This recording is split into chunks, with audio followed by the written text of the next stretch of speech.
Welcome to What's Left, the weekly political discussion challenging the mainstream left. I'm Eduardo Barca from San Francisco, California, here finally back with co-host, teacher and socialist Andy Lipson, all the way from Oakland, California. We're online at Whatsleftpodcast.com. You can find that link to our site in the episode notes, wherever you found this episode. You can also find my personal social media handle as at Don Eduardo Barca.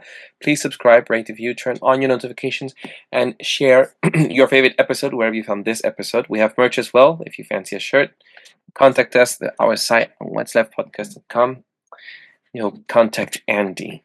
Thank you. All right, let's get to this episode. So we have Jake Klyczek, our good Jake Klyczek. You have been, I don't know, I think you should be a co-host for this one.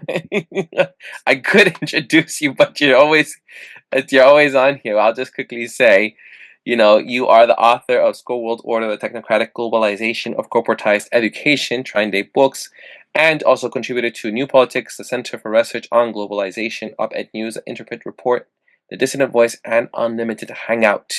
Thank you again, Jake, for being with us. Andy, why don't you give us the topic of today so that we can have it set up?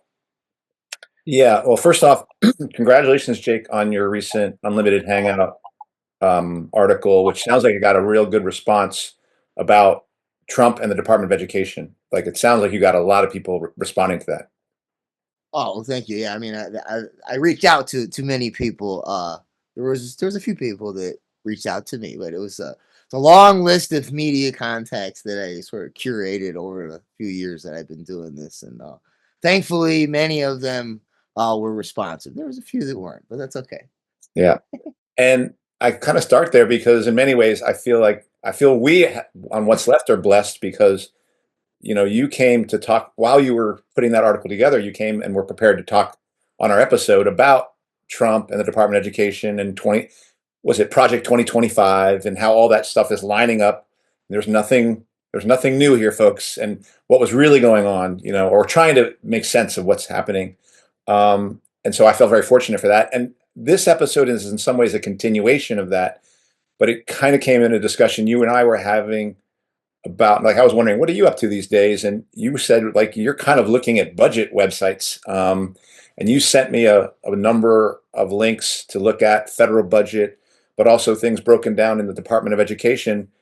And you were like, you said, I'm looking at this stuff and trying to see if I have the right kind of questions to make sense of all this talk of saving money and people saying that saying this is under attack, or we need to attack this because this has been wasteful, and you're trying to make sense of what people are saying on those terms. And I was like, yeah, I would love to kind of take that journey with you. And so I think today's episode is really kind of looking at the dollars and cents of the federal budget of the Department of Education, seeing what kind of questions it raises for us, seeing if it gives us any insights into what's going on.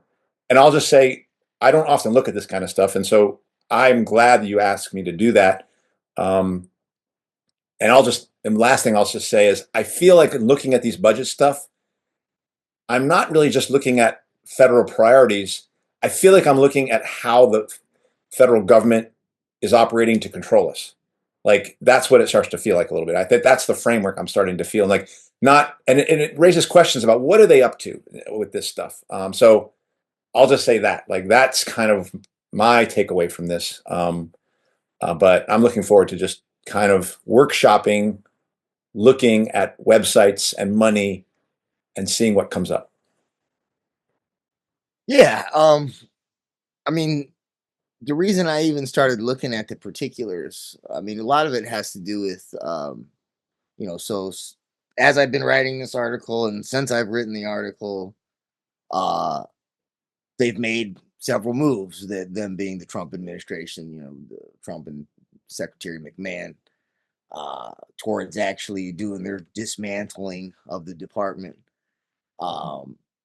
Some of that occurred in the form of an executive order, which basically just orders the secretary to begin curtailing as many programs as is permissible under the law, right? Under the Department of Education Organization Act, and then whatever other authorizations are entangled with the federal entitlement programs, right? So it's like there was all this hype about, oh, they're going to sign an executive order to end the department today. And it's like, nah, not really. Like it's basically just telling her to, shut down as much stuff as possible.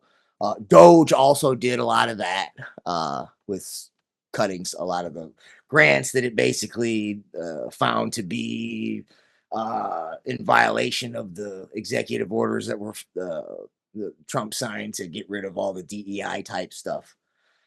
So I was just thinking about in terms of what has been cut so far. Okay, all right. So all that to say that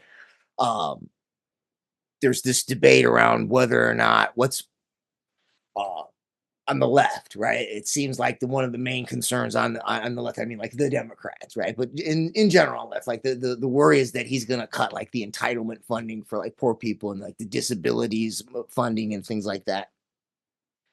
But what it looks like so far is that really, right? Because she said McMahon in her confirmation hearing, right? They asked her, is she going to get rid of the entitlement program? She says no, right? And then the same thing with IDEA, et cetera, right? So what it's looking like so far is that the only thing they've actually cut has been some of the discretionary grant programs through Doge. They're just shuffling the entitlement spending around. But then in the meantime, there's another executive order that Trump signed. Some notes around here somewhere with the name of it. If you go to my article, it's in there. And in that executive order, he directs Secretary of Ed, actually also the Secretary of Health and Human Services and the Secretary of Labor to use their block grants for school choice programs. Maybe Department of Labor is not in there, but HHS and Secretary of Ed I know are in there because the HHS would be like early childhood development block grants, right? But they want to use these for school choice purposes. So basically give them to the states and then let the states, I don't know, turn them into vouchers or ESAs, tax credit programs or something like that.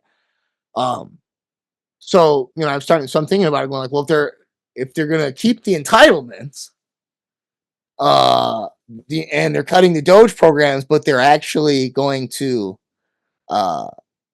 replace those essentially with these other school choice block grants. Like, where are they actually cutting money? Right? How much of the budget actually is the discretionary funds? Right? The discretionary funds is the monies that the department can use for various competitive grants, etc. And they basically can be partisan to the extent that they're going to change as the Secretary of Ed changes. Right? The entitlements, right, are going to be there because they're stipulated by law. Like so, Title I, Elementary and Secondary Education Act. Okay, and then it's been reauthorized under Every Student Succeeds Act. That stuff is like that's allocated separately. Then there's this other chunk of money that they get to fund whatever programs. So under the Republicans right now, it's going to be a lot of school choice stuff, but under the Democrats, it was maybe community schools or DEI stuff, or maybe sustainable initiatives, whatever. But so in looking at this, I just I wanted to figure out, right, are the concerns on the left actually real concerns, right? Like, because it doesn't look like they're actually going to cut any of those entitlement programs. Where they could be cutting, right, on the right, because it's all about waste, fraud, and abuse, where they could be cutting, which would be discretionary spending, because it's at your discretion. I mean, technically, you don't have to spend it at all. I mean, you have the money there, but you don't have to spend it. So, right, if you think that the bloat of federal machinery in the department, you could just not spend that, right? And if you did that, then could you actually increase the entitlement funding? Right. And then like, could you like basically please both sides? You could cut the waste, fraud, and abuse and all the fat, but also keep the entitlements for disabled people and poor people.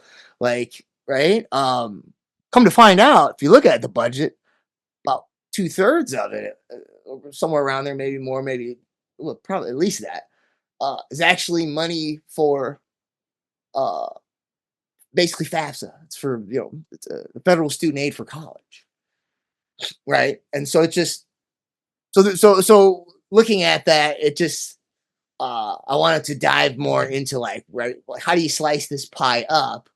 Because also, right, in the meantime, if you're worried about usually debate around reforming education is about K through 12, but it looks like most of the money is spent after K through 12, right? And so it's just there's a lot of contradictions in what the numbers look like and the conversations that are in the public sphere, like the debates that you hear come through mainstream media, etc. And so I just felt like in the process of me actually trying to, because people want to know too, you're asking me to articulate, like, is there anything worth salvaging here? What's the main things to be cut, etc.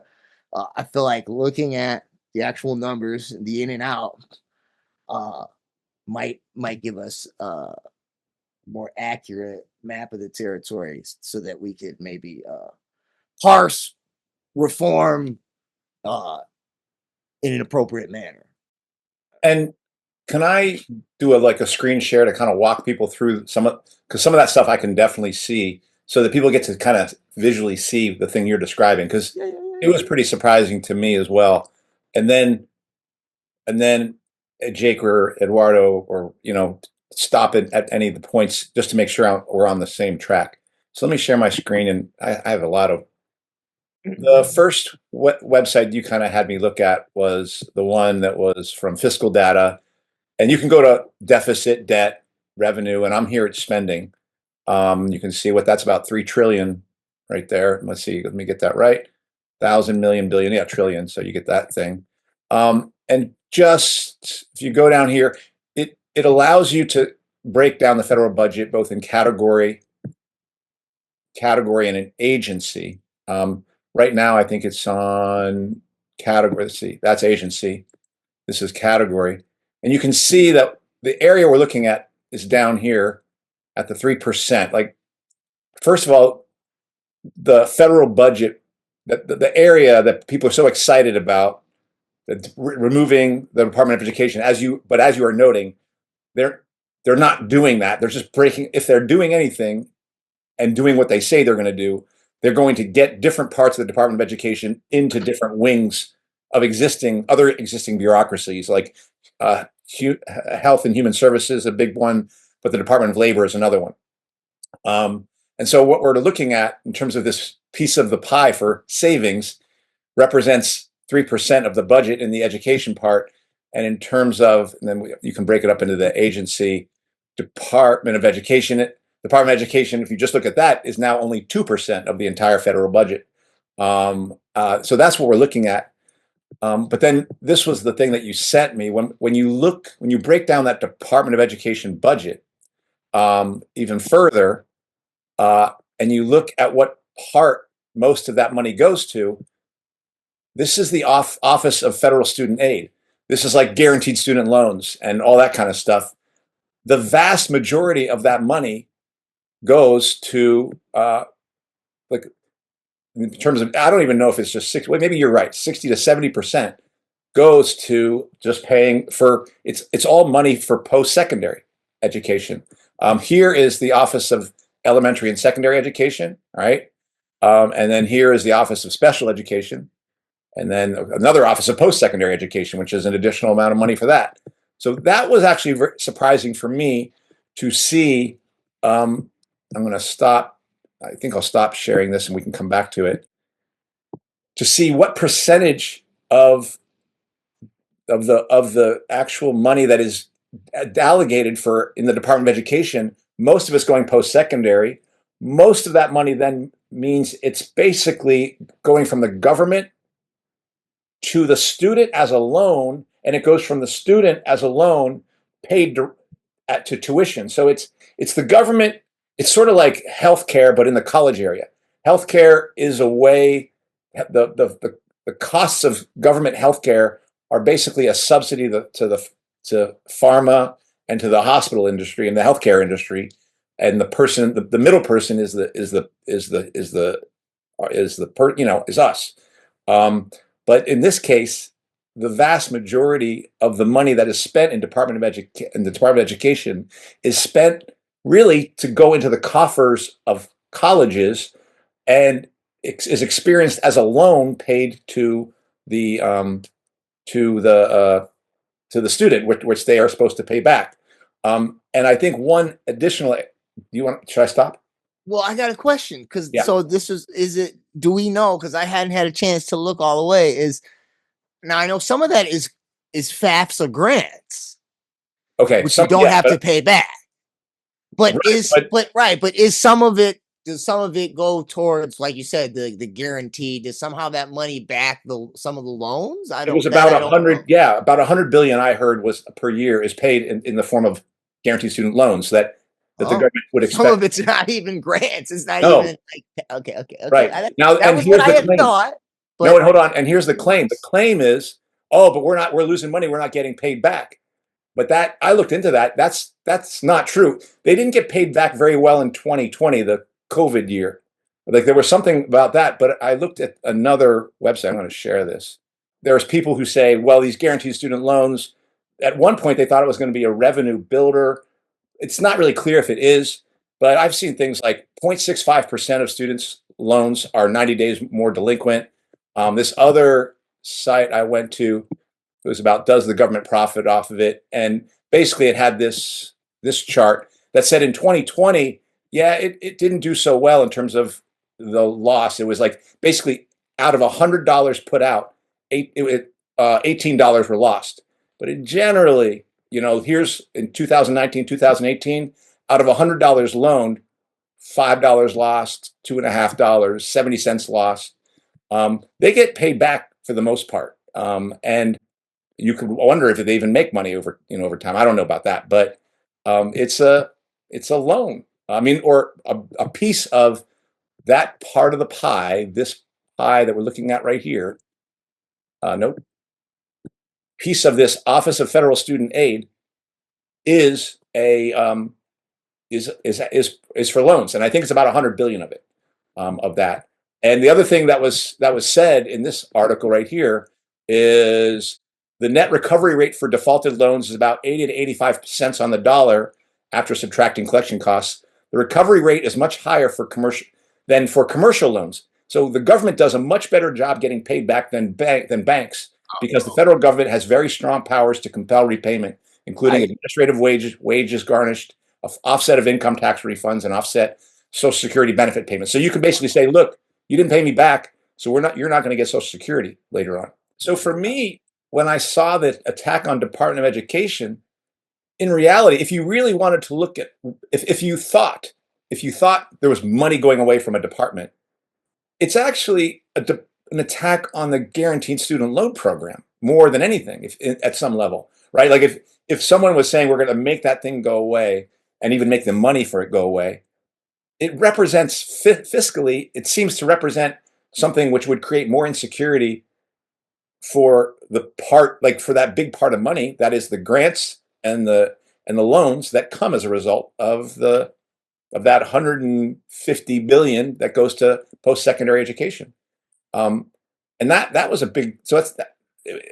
Well, it's 170, which is, sorry, I was just going to say, which apparently out of the 228 total, it's actually 75%. So. Yeah. Okay. I'm just saying, it's 3/4, not 2/3. Yeah. Right. So it's a mystery to me to say what really are they doing when they. But at the end of the day, I think you were right. You're saying they're not really cutting anything, and you certainly wouldn't go to the 2% budget to make any savings anyway. But they're not cutting anything. They're up to something else. And that's where I did go. So when I think about Department of Education, I actually think we might have to think more about what's happening at post-secondary than what's happening at secondary and and elementary school kind of things. Like at one level, although I will tell you, schools are all losing their minds about it and saying, "Oh my God, what's happening?" No, yeah. Right, but what they forget to say is wait a second. In California, only 6% of our budget is paid by the federal government anyway. 94% of our budget comes from the state. So there's some kind of weird fear thing they're trying to do to us. I'm not saying it's a good, 6% is not. But Andy, does that happen on another state? That might happen in California, but no, but by average, in every state? I'll just say this: on average, the federal budget is at best 13% of any state's budget. Like that's on average, and that's something you can find. So it's across the board. All the federal budget is only a small sliver of the entire. Most of their money that's going to schools in any state is coming from the state, that state, and so it's not. It's an interesting thing to say. Oh my God, they're doing something with that 6% or 10%, and getting us to think that all this stuff can be taken away when in fact this 90% is just still right there. They're up to something again. It's like there's some of this stuff that feels not like there's nothing happening. There's definitely something happening, but it feels like a fear kind of thing in order to justify something that doesn't even financially have that outcome when you look at the numbers. I don't know if that makes sense. Yeah, that's exactly what I mean, that was like the first thing that struck me, just at a cursory glance. Just like you said, you showed the screen. Everybody watching the episode that visually can see it immediately. You don't even have to read the categories. Your eye goes, "What's that huge thing up there?" And then when you realize that, like, dude, wait, that has nothing to do with K through 12 and all of the, like you said, all the freak out around what's going to happen to K through 12 education, right? So yeah, that there's that it was just very striking to me. I mean, that was why I wanted to even have the conversation, because it's like I feel like I kind of need to slice it up a little bit more. I mean, you threw out I mean, to really make any kind of speculation, but you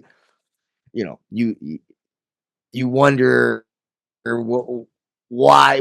Basically what you said is that if we're going to talk about the Department of Education, uh just looking at that graph, like the meat of it is post-secondary. So, right, if we're talking about reforming it in any way that's substantive, that's the main part of it, right? So, Right. so now the conversation it technically it kind of forks in the sense that it's like, okay, correct, like that that's its own conversation, right? Is that that big bar at the top, right? Post second, what's going on there? Why the emphasis, right?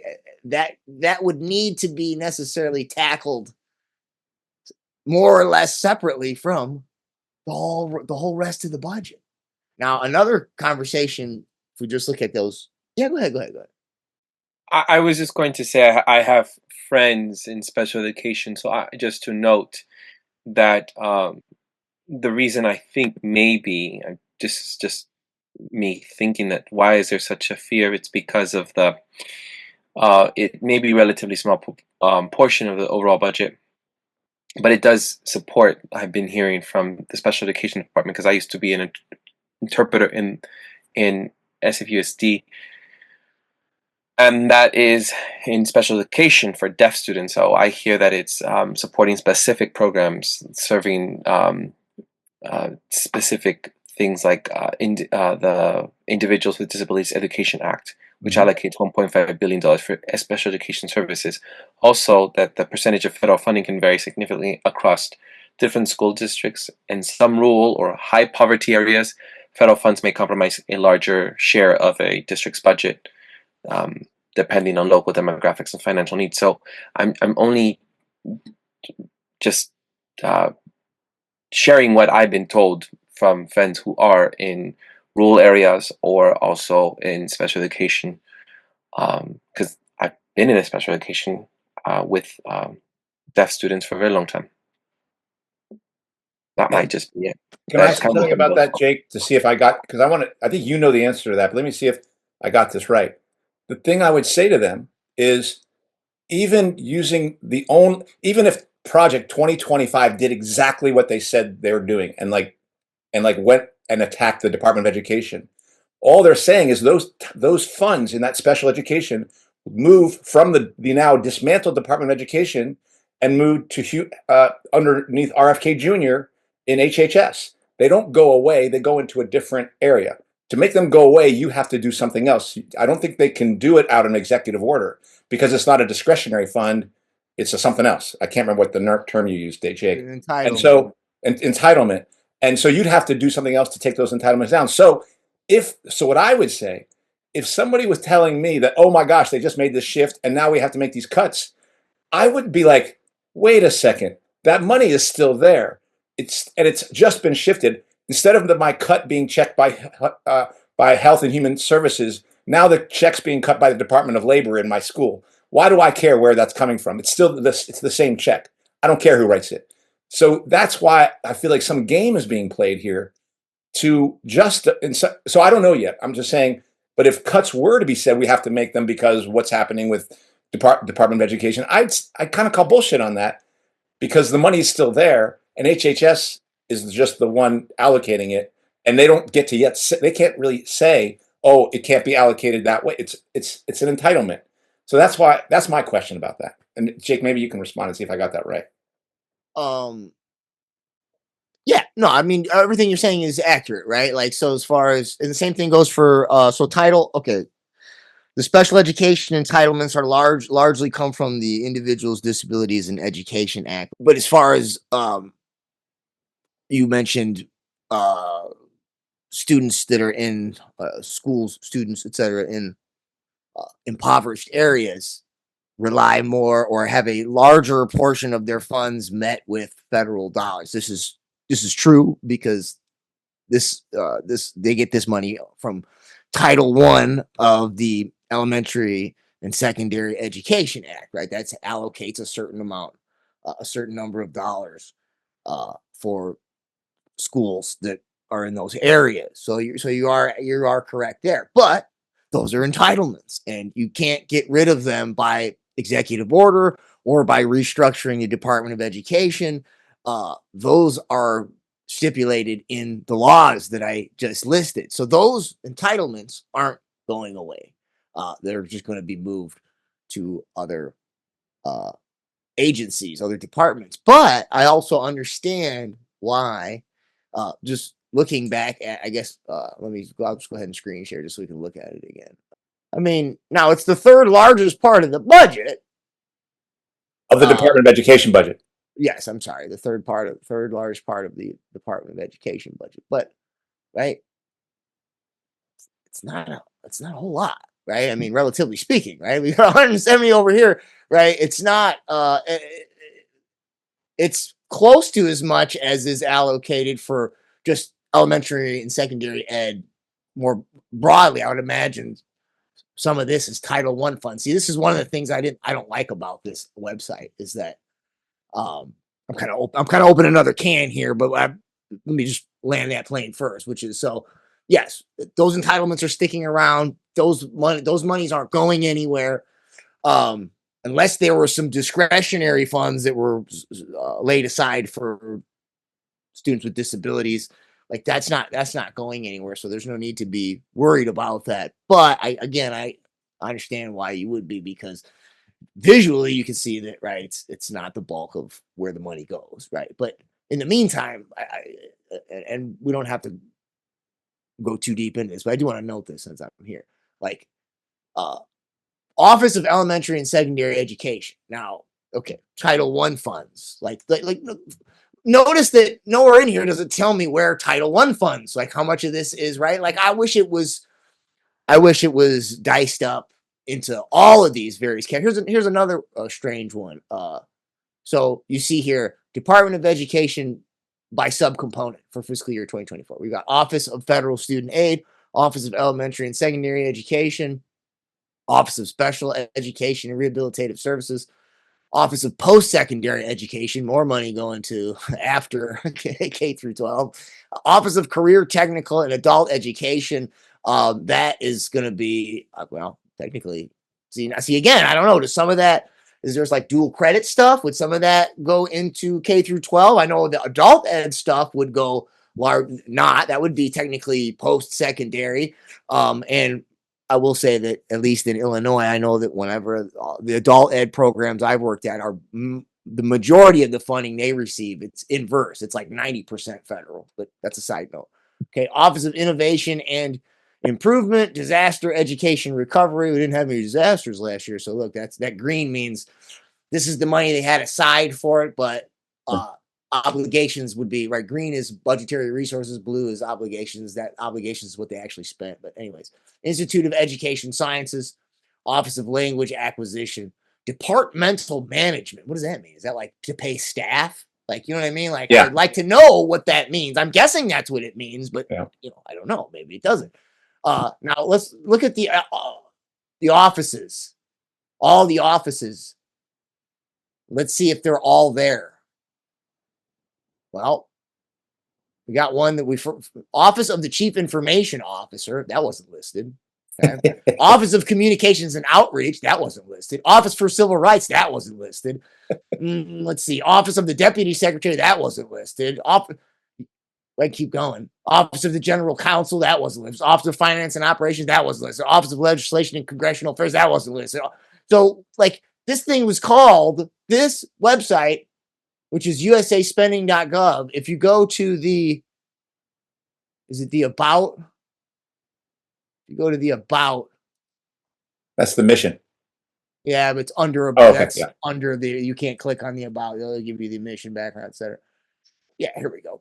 The Federal Funding Accountability and Transparency Act of 2006 was signed into law on September 26, 2006. Legislation required that federal contract, grant, loan, and other financial assistance awards of more than $25,000 be displayed on a publicly accessible and searchable website to give the American public access to information how their tax dollars are being spent. 2008, FFATA was amended by the Government Funding Transparency Act, which required prime recipients report details, etc. This website was created to do this thing. Okay, it says it in here somewhere.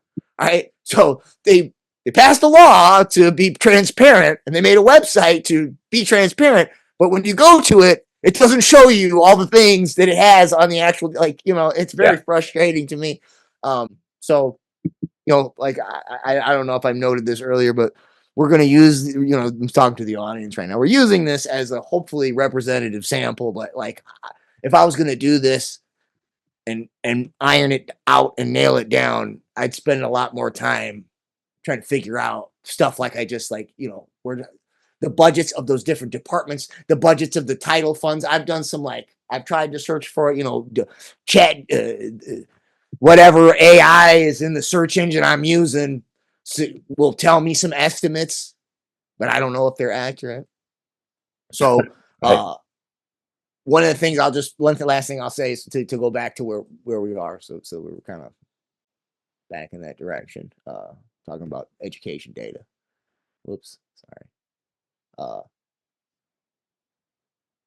According to the Brave software, the Brave search engines AI, I'm just going to use this as a rough estimate. We'll assume that it's hopefully more or less accurate. U.S. Department of Education spent $18.8 billion on Title I.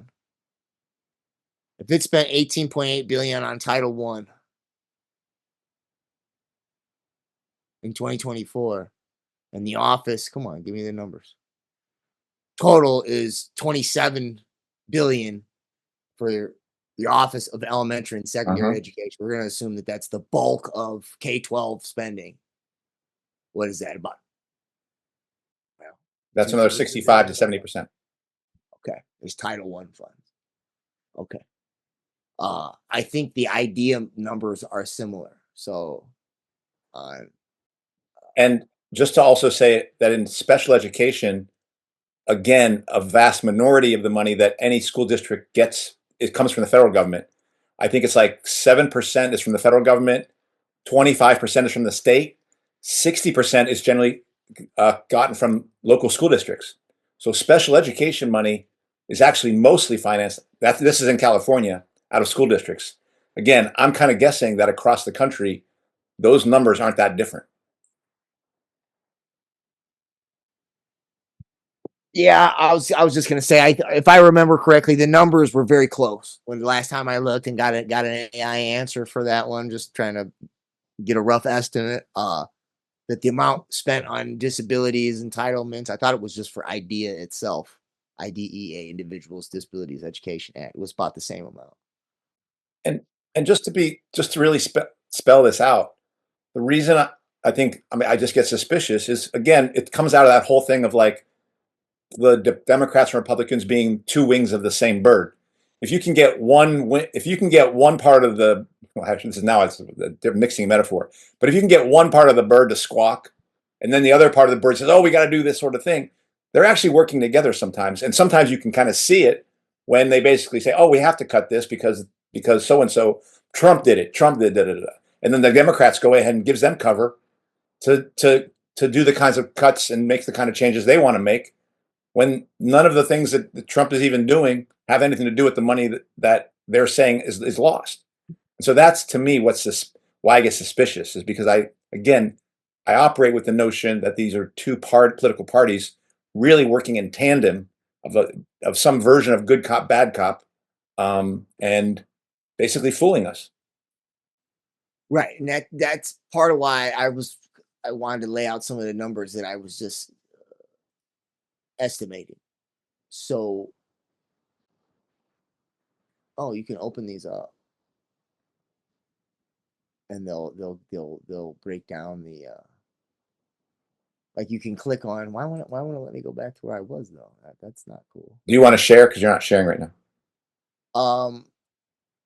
No, because I'm just fumbling around at this point. But I opened up something, and I can't get back to where I was now.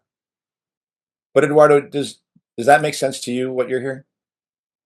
Yeah, I mean, I need more time to look into this. But you are saying that funds are actually not being removed; they're just being reallocated elsewhere. Right, but there still is some political game being played. I'm just not sure what it is.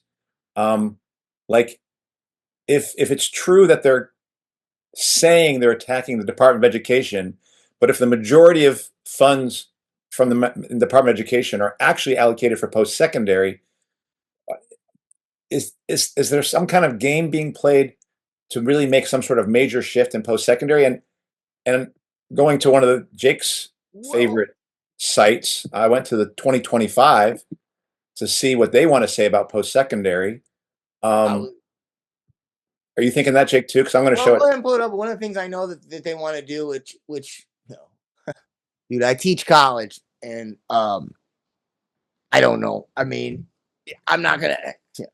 I like everybody to have a classical liberal arts education. I mean, I think everybody should, but you know, if you come out of the other end with a bunch of loan debt, and your point kind of was to get a job, maybe some of that loan money might be used a little bit better for uh, uh, apprenticeship or some kind. That's what they want to do. They want to take some of that loan money or grant money, whatever you want to call it, the federal student aid, and instead of giving it for 4-year schools, they want to give it to what they call micro grants, and largely for workforce development, like so to get a certificate for a company basically.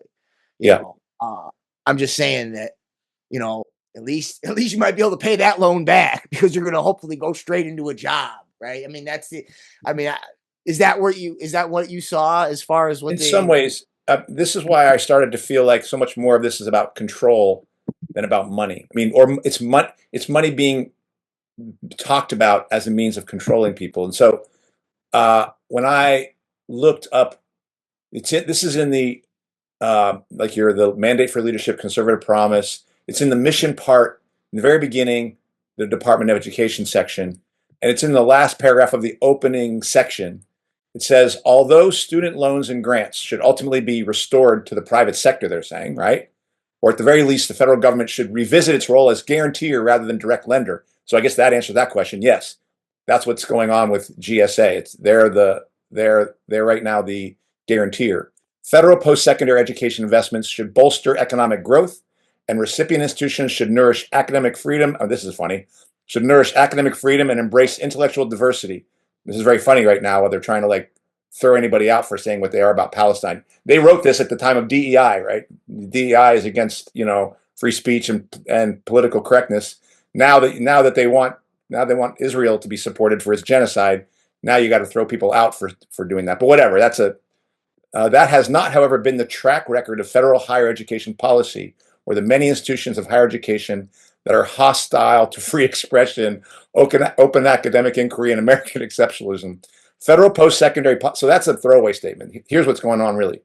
Federal post-secondary policy should be more than massive, inefficient, and open-ended subsidies to, quote, traditional colleges and universities, which is what Jake is talking about when he said, hey, I want to expand my horizons and things like that.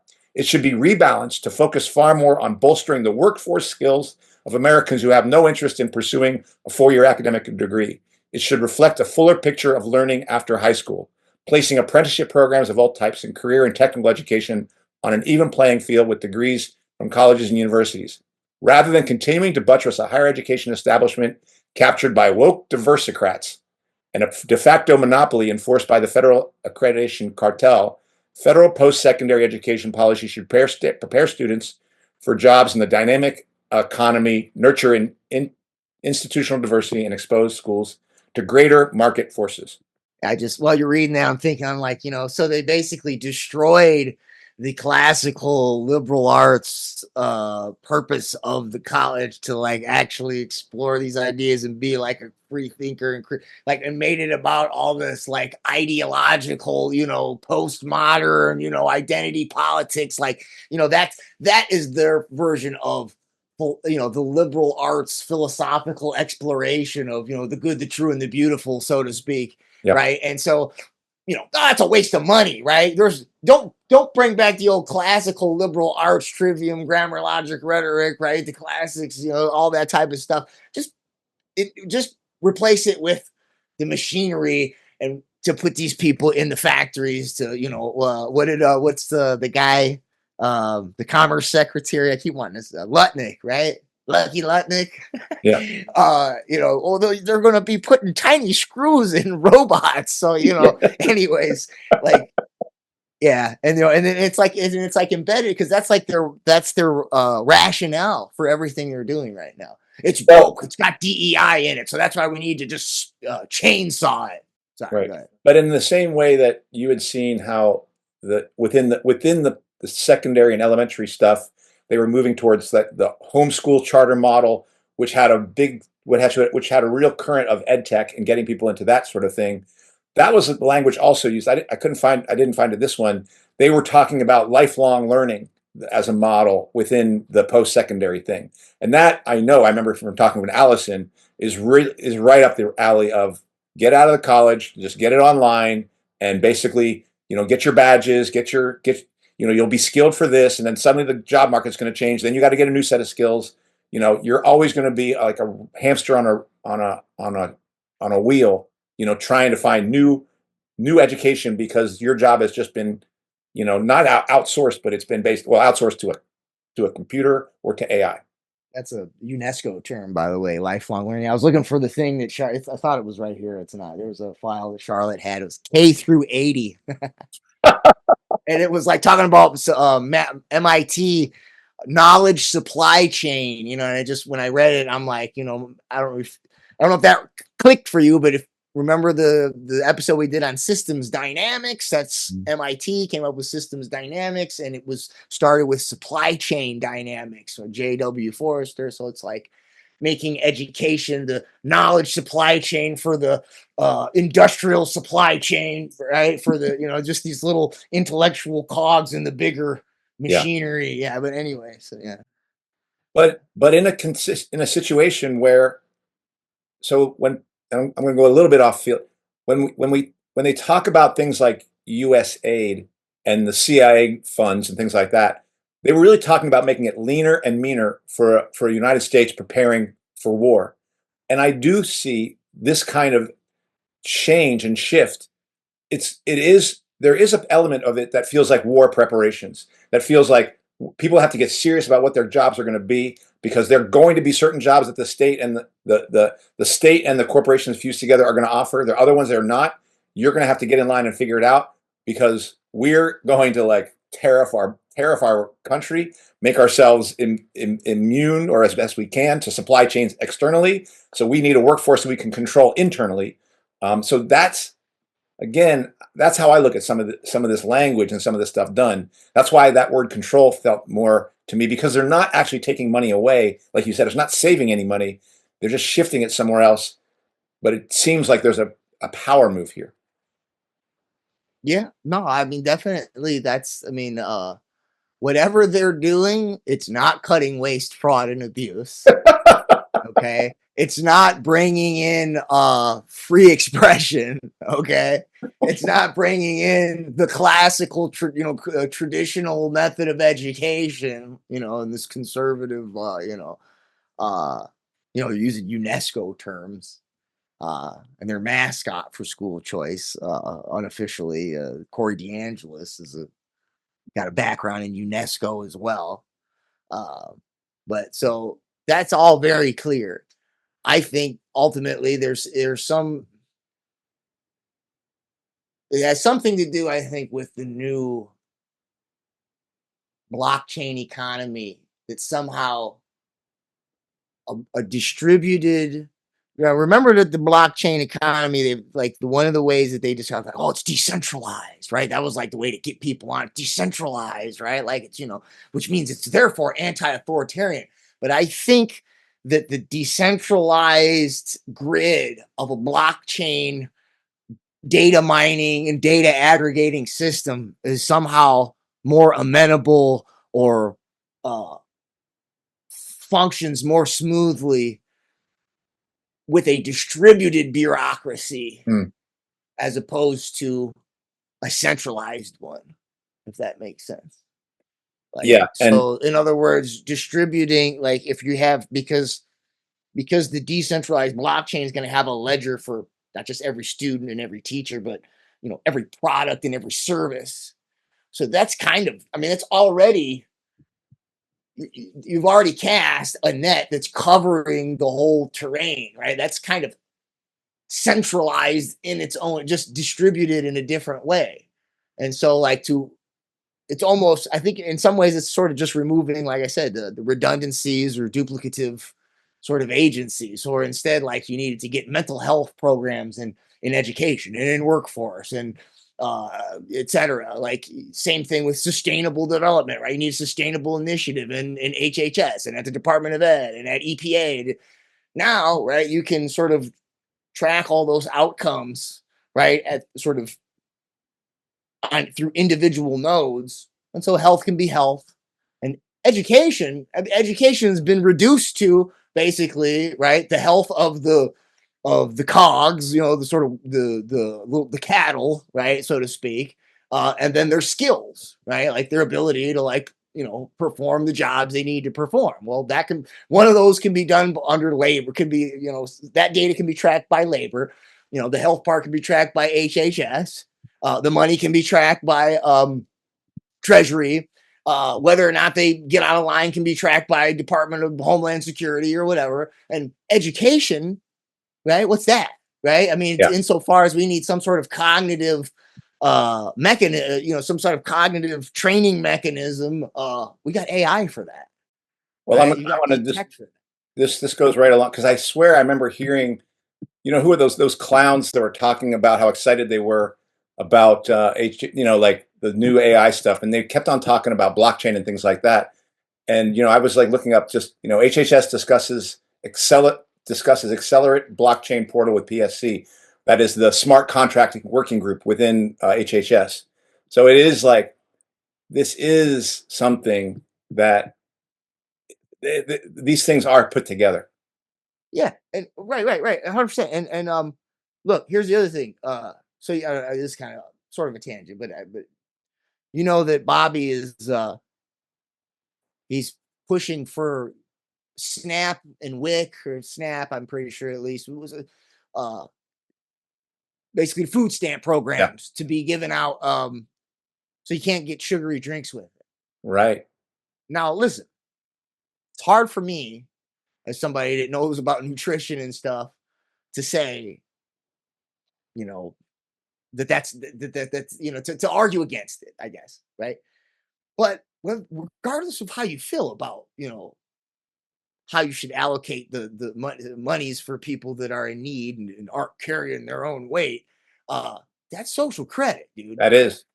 So you know what I mean? Look, and like my thing is like when I go to the gas station down the street, sometimes there's homeless people out there. Like, a lot of times they'll be like, yeah, some money, I don't have money. I said, I'll come in, I'll buy you something. I get, get you something to eat and something to drink, man. Like, and I let them pick what they want, you know.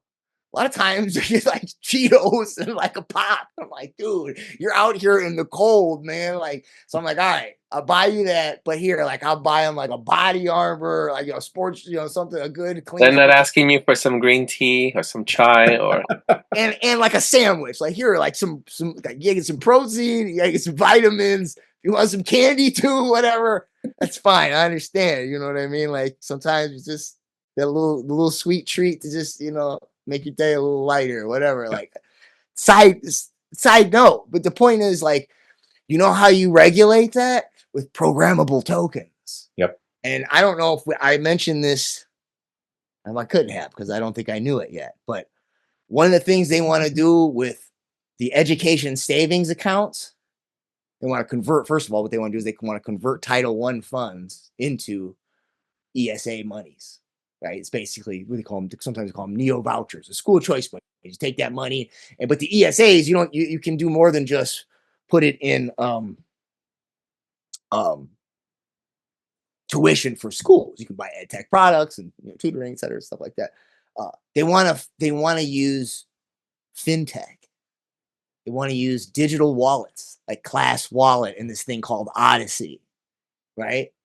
Well, one or both of them has been looking into using blockchain. I don't think they're using them yet, but I know at least one of those companies. This is going to be my next article, by the way. So it's like this is information that I know enough to say it confidently, but not get all the particulars accurate. So I'm just saying this is all part of that. And I think that blockchain, something about moving to the blockchain economy, that data can be aggregated and tracked and traced, et cetera, more effectively, efficiently, et cetera, in this new distributed bureaucracy that they're restructuring. That's my, they're going to cut everything that they don't need that they can do with tech itself, and then basically streamline the rest of it and get rid of all the redundancies. That's the best that I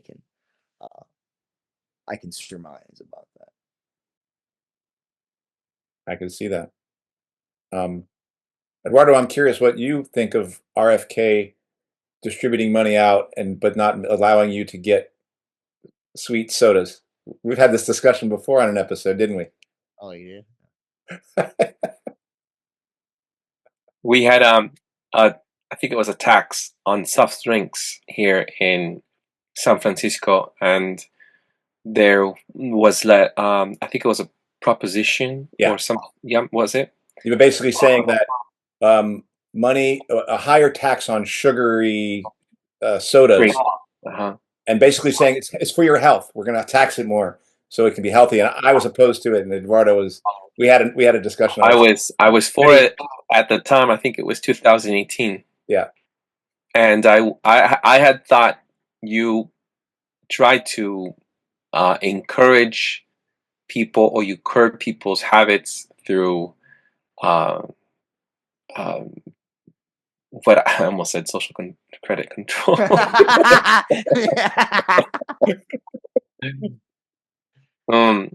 You encourage people's habits through curbing them through taxing them or giving them some consequence or financial hit, and then you'd have to track if it was successful or not. And I had thought at the time that it was necessary for us to try and do that, since people spend a lot of money on junk food, and I didn't see the dangers of how one soft drink could turn into a whole social credit system.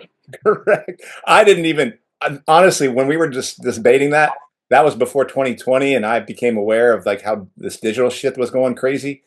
It was still happening. I just wasn't aware of it. So my argument against it, I never really could see how they could do this with programmable money and things like that. But now that I see that, I'm like, I give more. But it's a very memorable episode for me, because I was clear about what Eduardo was very clear about why he was arguing what he was arguing, and I was clear, and we didn't come to an agreement. But COVID really made some changes for us on that stuff. I mean, look, and like, I mean, dude, sugar is not good for you, dude. Like pop, like I mean, no, it's one of the worst things you can do to your body, dude. Like diabetes is is a thing. That's why half the pill commercials on TV are for you're lowering your A1C. Like And I've been reducing my sugar because of like joint inflammation and things like that. I was gonna say, oh, and I never knew it until I cut weight one of the first times I fought. And I just thought that I had a friend of mine. We lived together in college. And we'd go to grocery store. He'd take me to grocery stores. I didn't have a car, so I'd ride with him.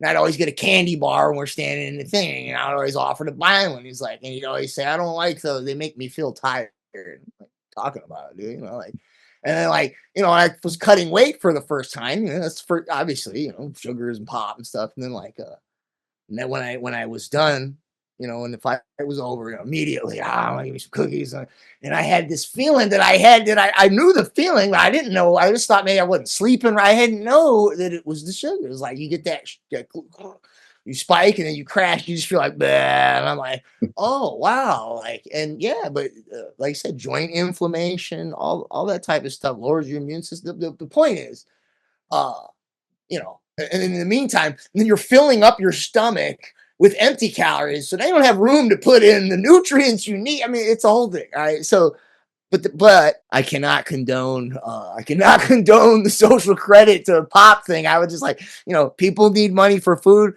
give them money. If they spend it on stuff they don't need, I mean, well, that costs us money in the healthcare system later.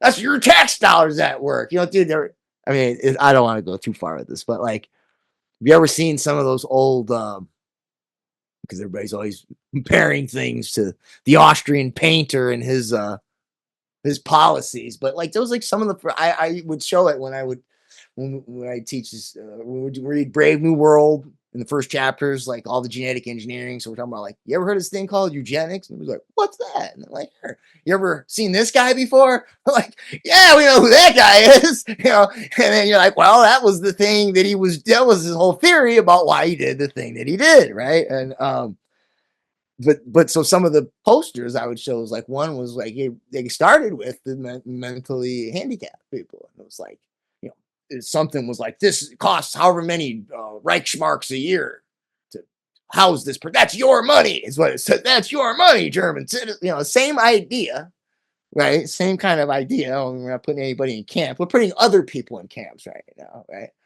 But eventually, those will be wellness camps. Did you know that Bobby has the idea that we'll have wellness camps, right? And those wellness camps, hopefully, is just going to be to get you off sugar. But it might be that you're mentally ill, and one of the reasons why you're mentally ill is because you don't like wars, and you also think that people should have due process before they're put in their wellness camp. Right. Sorry, go ahead. You had a hand up, Eduardo. I was going on a rant. Sorry.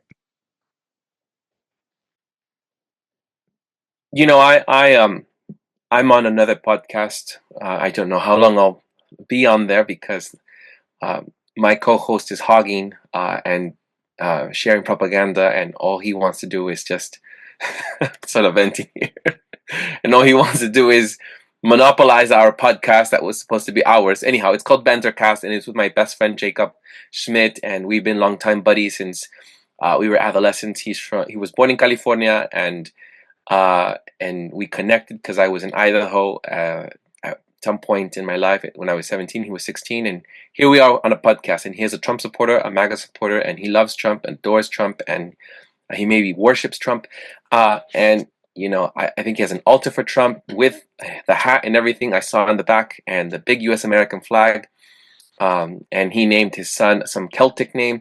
So he's somehow there's something going on there in the psyche of my best friend that I've known for now 20 years, completing this year. And so anyhow, back to the point, what I'm trying to make here is I have this conversations with him that don't feel like conversations, feels like shouting debates. And everyone should check it out. Andy has seen it, and he has been entertained by them. Yeah. And unlike here where I'm quiet and listening, we're having civil conversations, it feels like we're having Oxford debates over there, except someone doesn't have his facts straight because he's always basing it off his head and everything he hears on podcasts.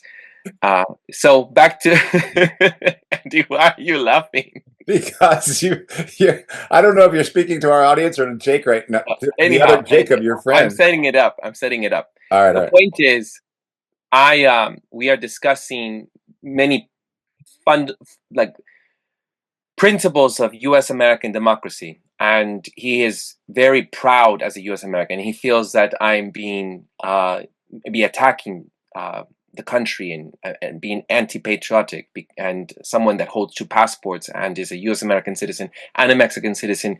He often feels, I'm getting to the question, I promise.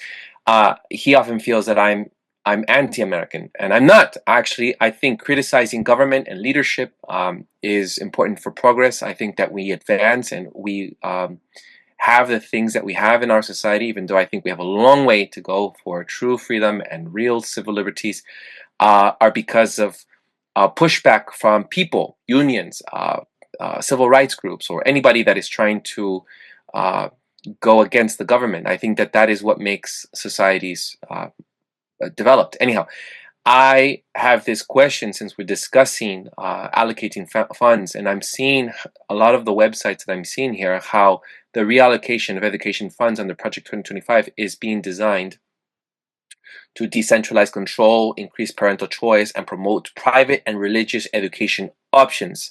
These are reflective of core conservative principles.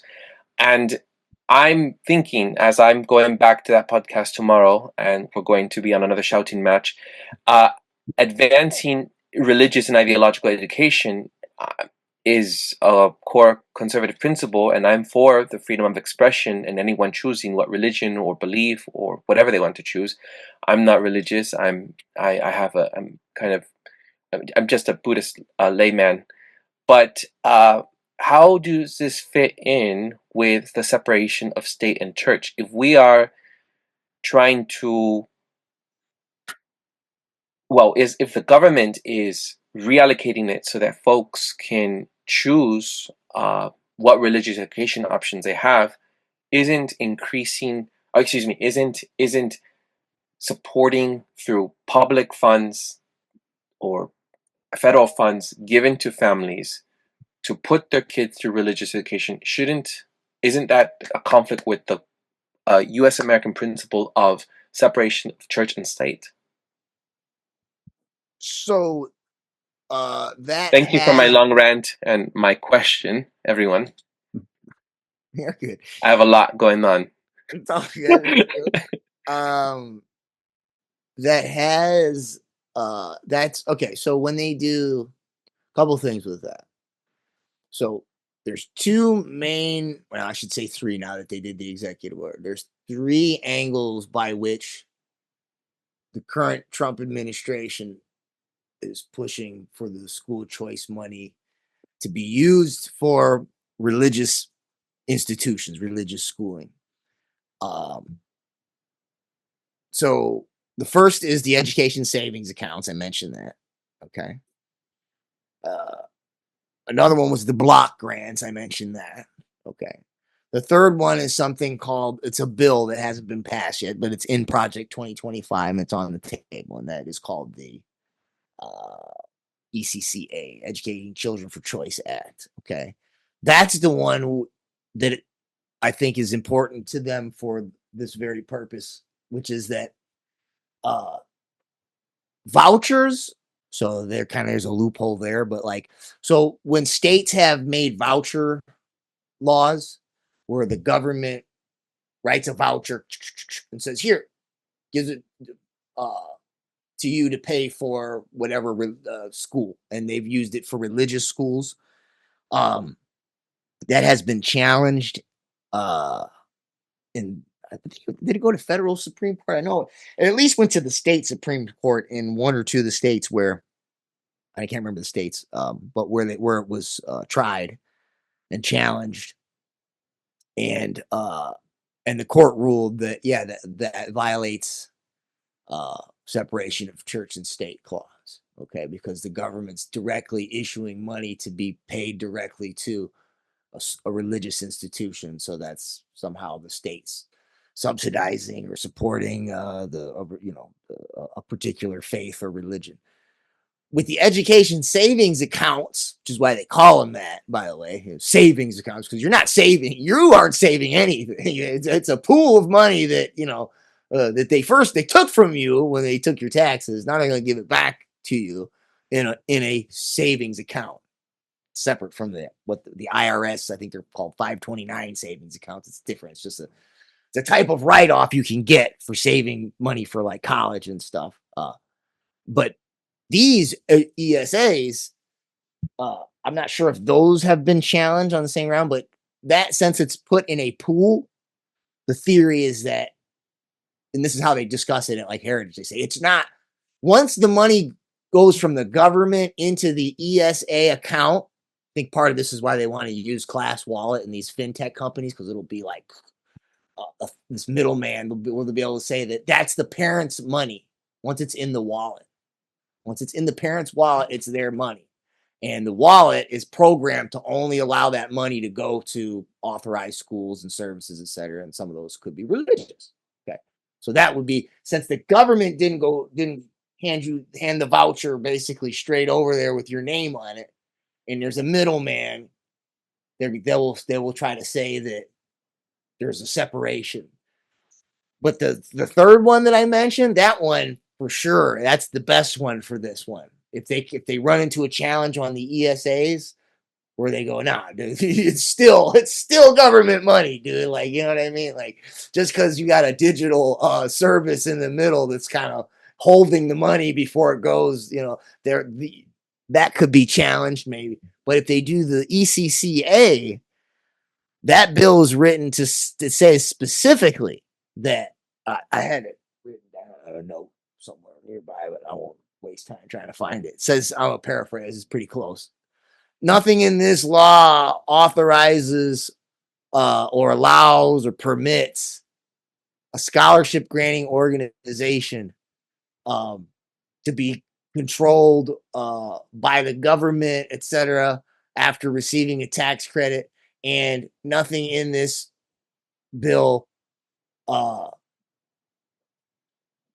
should probably back up and tell you what the scholarship granting organization is, but I'll do that in a second. I did this in a bad order. And nothing in this bill permits the government or any entity to regulate the religious school that receives the money. So the way the bill works is like this. It's a tax credit program for scholarship granting organizations. So donors, individuals, companies, probably going to be, most of that money is going to come from rich people and companies. Okay. So big companies, big donors are going to put money into these scholarship granting organizations, and then they get a write-off, you get tax credits for that. Then the scholarship granting organization, which is a nonprofit company, they can take that money and then they can hand it out for whatever they want. Okay. There's a bunch of them that are involved in impact investing. Y'all are familiar with that. I don't need to go into that, but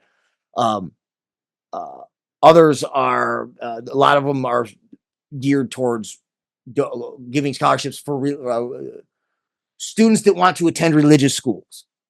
Okay. And in that bill, it says that once that money goes from the company to the SGO and is tax credited, that money is the government is just subsidizing the money that was in there. It's giving a tax credit to a third. So there's like two steps removed, right? Private company puts money in SGO. Government subsidizes that company. SGO takes money and gives it to parent or religious school or parent to go to religious school. So it's 1, 2, 3. And so I think the reason why they're making those SGOs, why they're creating this new type of a mechanism is to skirt what you're saying, because there's legal precedent, right?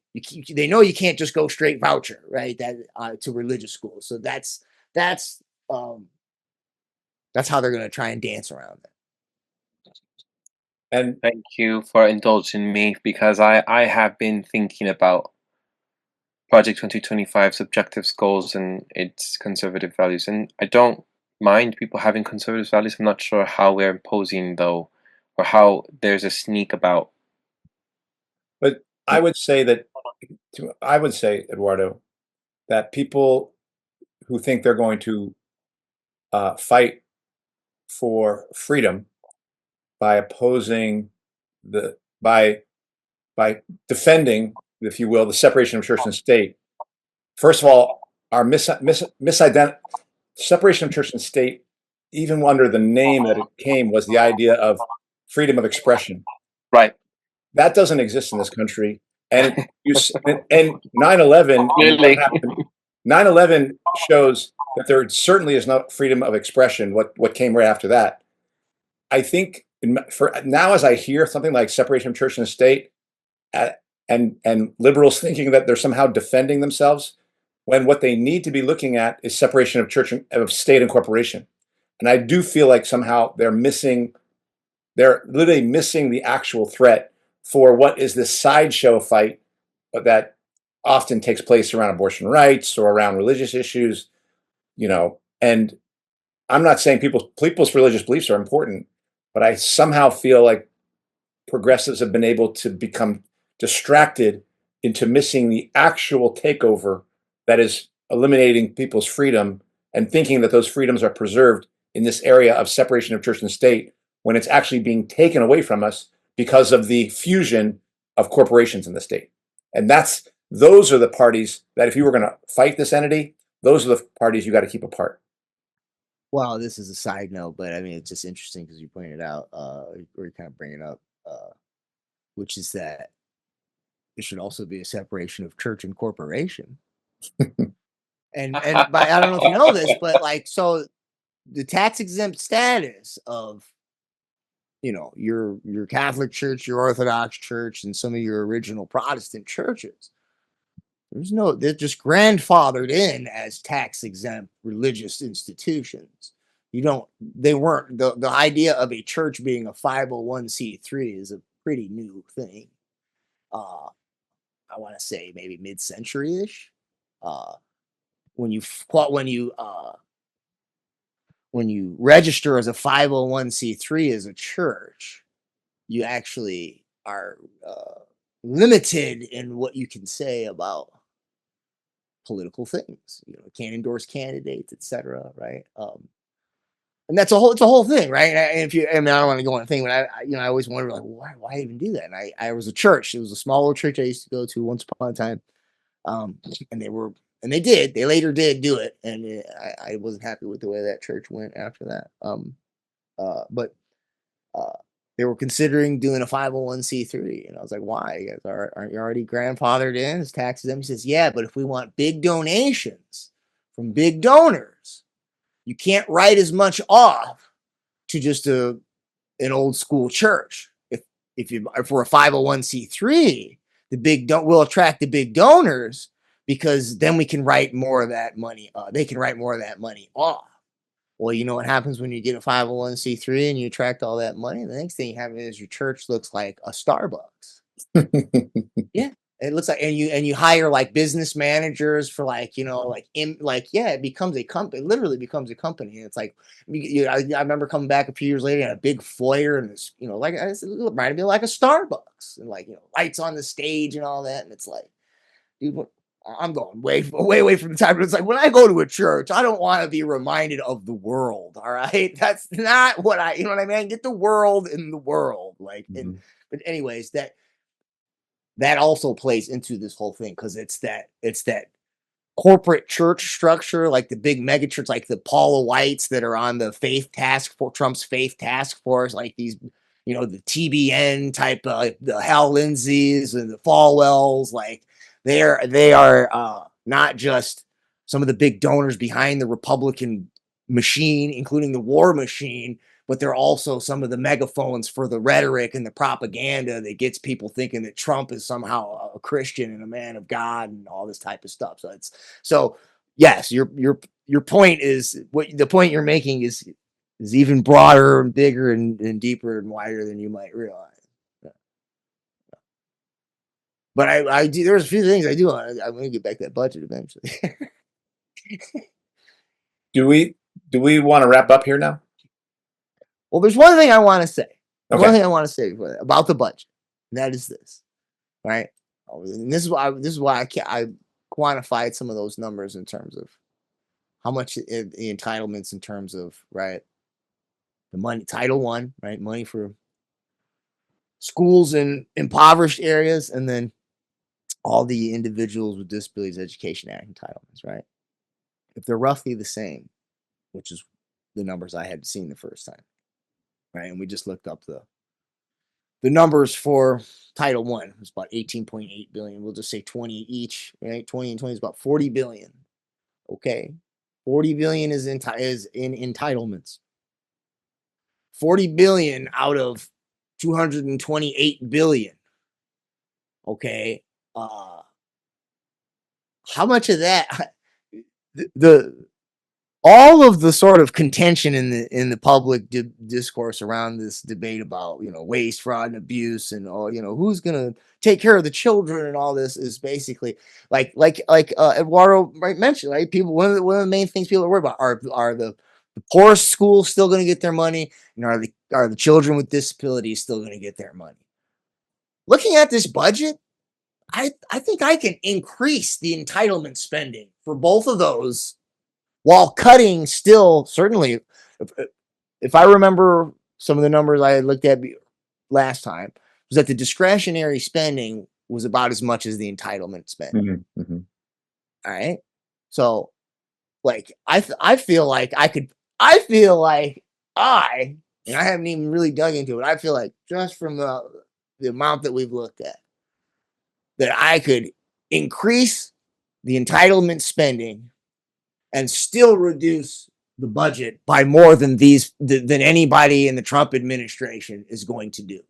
And in that situation, I would please everybody on the left that's freaking out about what he's doing, and B, please everyone on the right that's all about cut and waste, fraud, and abuse. But neither of those things is going to happen. Neither of those things is going to happen. And so I just wanted to say that, because I mean, like, just looking at these, and I think I could do that even without even touching the separate issue that we noted, which was post-secondary spending. Like, right. I think I can do what I just said, just working with that other part of that budget. I think I could do that. And then if you give me wiggle room to play with some of that other money that's in post-secondary and move it over there, I guarantee you I could do it. So, that's just one more thing, one more reason to roll your eyes at what both sides of the aisle are yammering about as far as education goes right now. And one more reason to look forward to an episode we're going to have in 2027, which is John Klyczek for president, 2028. That Charlotte told me. Charlotte called me one day when it was early on. I don't think I even been to her house yet. But I want to make a joke, but I don't want to lose the point you're making, Jake, which is you just took a quick look at some of these numbers and were able to do things that both sides would argue they want. The fact that that's not going to happen should tell both sides you're getting played. Yeah, right. And the fact that me just looking at it from here on my adjunct salary with very little time in the day with my migraine that I had all day today, like, yeah, now, is it like a like a money pit type of an old, rehab project where, it's like, I got this, and you start tearing stuff. You're like, oh, wait a minute. I'm, it's a little, potentially, what I mean? Because like I said, I haven't, but I'm pretty sure that I could do that. And also what this indicates is that, like, the places to look for the waste, fraud, and abuse aren't even being discussed. Yeah. Well, in fact, they are. They're ramping up the military budget to $1 trillion next year, and I keep forgetting that, like, during one of the 9/11 stories is that the Pentagon got blown up, like the wing of the Pentagon, where despite the bloated federal budget that existed for the military, there was like trillions of dollars that were unaccounted for over a decade or 2 decades, and now that's even grown more. So, like, who knows what's happening there? Yeah, well, then that's the other part that we noted, was that, first of all, based on the transparent website that we have, that doesn't correlate with the number of offices that are listed in the department and doesn't specify the entitlement spending. Just based on that alone, we already know that, or well, we already know that we can't be certain that the numbers we're working with are accurate. That's the numbers on paper. But as you just noted, like, yes, they have black budgets and black, they wash money. There's right. So you know what I mean? There's a whole nother level of Right. Which we're not discussing here because we're talking about their stuff in terms of numbers that they're putting out. Yeah. Right. What are you going to do? So, but I'm really glad we took this kind of journey, and it's given me a little more confidence to look at this stuff and, just ask questions about, okay, what am I seeing? And thanks for, Well, thanks yeah, for go doing ahead. it, Jake. It's just always a lot of fun to just do this stuff with you and hear your point of view. And I don't know, I just really appreciate that we've connected and stayed connected together through these last now 4 or 5, at least 5 years, I think. Yeah, it's 5 years. We're gonna come up on a decade soon. Hopefully, we'll still be Yeah, we'll alive get and there. not in a gulag or in an El Salvador sea cot. Oh God, Oh, Jesus Christ!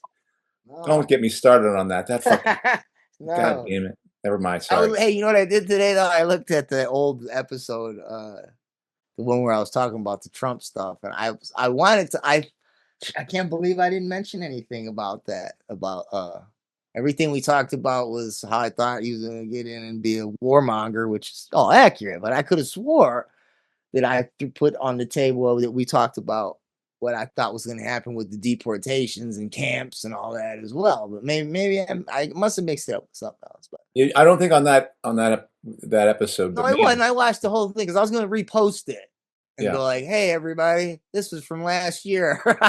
Unfortunately, I'm right again. yeah. So, No, yeah, but yeah, good. yeah, no. I mean the kinds of things where that we're going off a little bit, but the kinds of things that are being done where that one dude who shouldn't have even been deported is going to be staying in El Salvador. It's like black sites being created, and they're like mega black sites, Guantanamo Bay on like super steroids. Right. It's nuts that people are like even thinking that this is a good thing.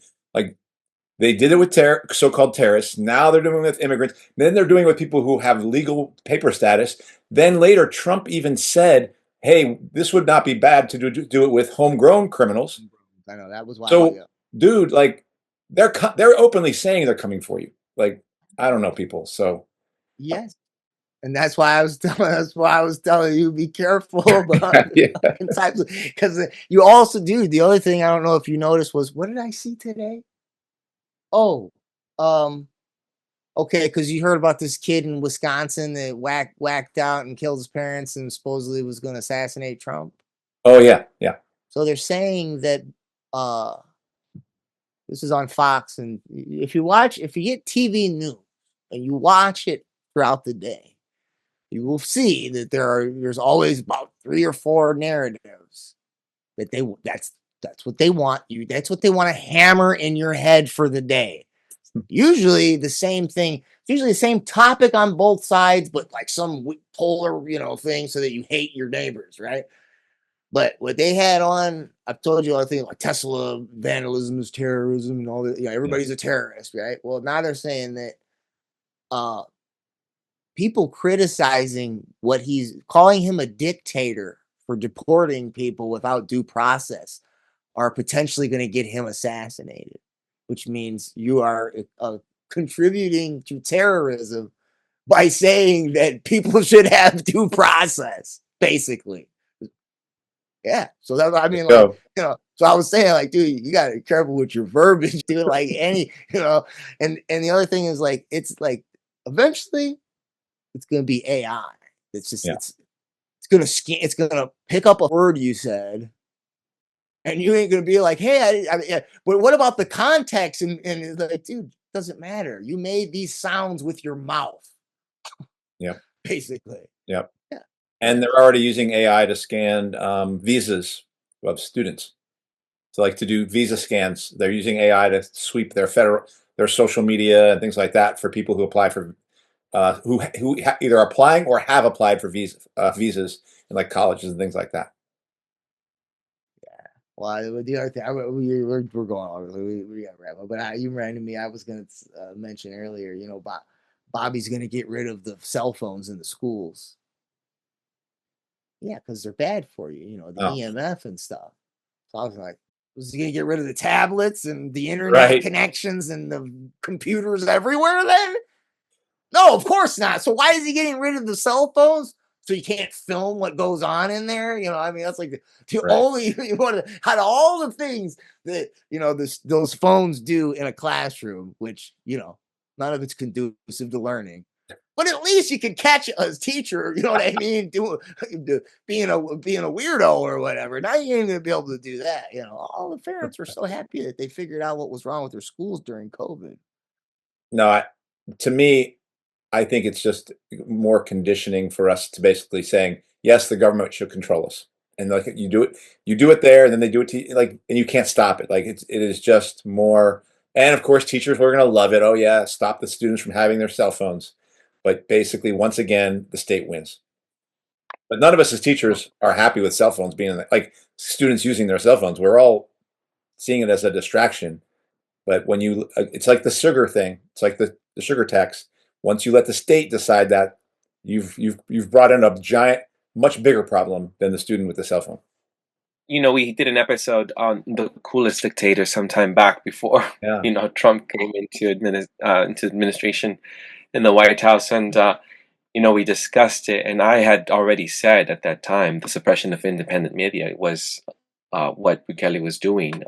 He's been going after journalists and accusing them of money laundering or tax evasion or whatever thing that anyone who is a dissenter or going against or speaking out against the Salvadorian government in the country is being targeted. Not just these gangs, but it's under the guise of gangs. And so I did think or predict, I wish I would have said something at the time when I thought, if we're going after immigrants with criminal histories, and many of them have been, with little evidence, been deported out, then it's only going to be a way to like condition folk to think, all right, this is good for us, this is good for the America. And then suddenly now Trump came out saying, what about US Americans being taken out of the country? Right. So well, I mean, it's a scary thing when we allow fear such as COVID or terrorism or the war on drugs or the war, it's just when we have these things, try to distract us. And, and on the other podcast, like I said, a lot of it is fear tactics, trying to win over people's emotions. 9/11 is a perfect example of that. Of course, everyone was at the heightened, anyone wearing a hijab or anybody being a Muslim is very, and that's how we got into the war in the Middle East and the weapons of mass destruction. And I just want to tell our AI overlords that even though Eduardo accused Bukele of being a dictator, he didn't say Trump was a dictator. Trump might be dictator adjacent, but he himself is not a dictator, just Bukele. So no, you cannot deport Eduardo yet because he only accused Bukele of being a dictator, not Trump. Maybe one of those passports will be revoked. Since even visa, legally. It's funny because I was talking to Jake and he's making the case for illegal immigrants, as he says, to be deported, but then he's also making the case for legal immigrants to be deported. I'm like, where do you stand? I think you guys don't understand how the algorithm works. All you have to do is say the words Trump and dictator or Bukele and dictator. It doesn't matter the order of the words in between the words. You said the words and they recorded it. That's all that matters. I just hope that me and Eduardo are sent to the same black site. Yeah. I in the last episode I said there were the flyers by Mohammed Khalil on his desk. Apparently, that's what Jake said. And Jacob, the other Jake, not you, Jake. Oh, that's all I was like, what? What did I say? Yeah. No, Jacob Schmidt, and it was saying "Death to America," and then suddenly it's like I said it, and then I thought to myself, "Oh my goodness, I have to say," and even now I have to say this. You know, I'm only stating what is being is accused of. You know, not like I'm saying this, and I'm suddenly I'm so afraid. You know, and crossing these lines of freedom of speech, we should be afraid of everything now. Yeah, well, last I checked, vandalism isn't terrorism. Crime in general isn't terrorism. And being in a gang isn't terrorism either. Right. Last I checked, anyway. Well, they changed the definition of vaccine, so they can change the definition of those things, I suppose. And you got people like Tucker Carlson that was like all about, you know, the Patriot Act and, you know, basically went after everybody that thought that 9/11 was inside job. And I was like, now I realized that 9/11 and the Patriot Act was bad and 9/11 might have been an inside job. But let's do all the stuff that Bush wanted to do right now. Yeah. Huh? Yeah. To watch Fox News, who was the hardest pushers of all the police state laws, etc., that they put in during the Bush years that got everything set up so that COVID could be the destabilization operation and have ship in migrants so that we'd have a reason to have this deportation campaign, basically have Guantanamo Bay 2.0 while we basically finished the Middle East war, the Wesley Clark list that we started 20 years ago. Act like all of a sudden, you know, like now you're a 9/11 truther, but are promoting the culmination of everything that the truthers warned about 20 years ago. Yeah. That was too. I had my. There was too much energy in that. I didn't say anything mean but there was like the AI picked up on my passion. Didn't like that. If I'd have had one of those wearables on, like a heart rate monitor or a brainwave monitor, that really went beep, beep, beep, beep. Oh, goodness. I can't wait. You can sit and you can shut your mouth and like bite your tongue and like it'll still go beep, beep, beep. And then the lavender drone comes tapping on your window. Oh, no. Oh, my. All right. Let's go. Anyhow, well, this is a good place for us to conclude. Thank you for all that gloom and doom. Let's see. All right. Well, that does it for this week's episode. Jake, thank you for being with us again. Always welcome. Always come back. Mm-hmm. Always tell us what you're sharing, what you're doing. John Klyczek is the author of School World Order, The Technocratic Globalization of Corporatized Education, Trine Day Books, and he is the contributor to New Politics, the Center for Research on Globalization, Op-Ed News, the Intrepid Report, The Dissident Voice, and Unlimited Hangout. Check out his latest article. Thank you. Share it with us, and we'll have the link in the episode notes. All right. Well, What's Left is a weekly political podcast that's channel challenging the mainstream left. We post information about our topics and our guests, like Jake, on the episode notes or wherever you found this episode. You can find our blog on Whatsleftpodcast.com. You can find past episodes to this podcast / channel there and connect with us. I remind folks, if you like anything you've heard here, please subscribe, rate, review, turn on your notifications to any of our platforms on the Spotify, iTunes podcast, BitChute, Odyssey, YouTube, or Rumble, or Telegram. You can find our blog and any of those links in the episode notes wherever you found, again, this episode. If you'd like to give us feedback about something you've heard or suggest something for us to cover, such as people have, like Michael and other folks, to cover, contact us through our blog and Andy will answer you. Thank you, Andy. Always credits to Andy for doing all that work backstage. I'm Eduardo Barca with co-host Andy Lipson, and you can find us again on my social media handle as Don Eduardo Barca. Thank you all for listening. Ciao, everyone, and we'll see you all next episode. Ciao, ciao.